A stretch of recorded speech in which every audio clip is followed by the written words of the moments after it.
والله اليوم جميل جدا بصراحة.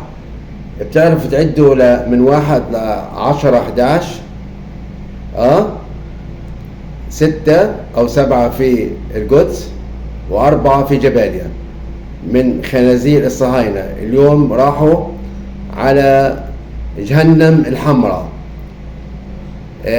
في القدس طلعوا 2 شباب ما شاء الله عليهم لابسين زي تفتيش، قالوا لهم يلا التذاكر. هم الصهاينة بيطلعوا في التذاكر، طلعوا على الكلاشينات، طبعا اليهود جبنة ما بدافعوا عن انفسهم، وقعوا كلهم في الارض.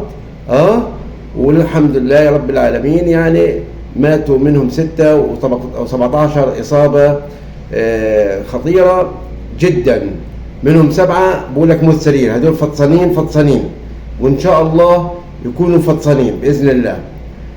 بالنسبة لجباليا، وهو الشباب مروحة لقت دبابة نقل الجند، اعطتهم لغم، طيرت الدبابة حوالي 4 فطسوا في جباليا. الحمد لله رب العالمين. من صبح كاتس بيهدد وبيقول هنمطر السماء غزة وعاصفة في غزة ومش عارف ايش، شكلها عراي ابو سمير العاصفة انحرفت على القدس وجباليا.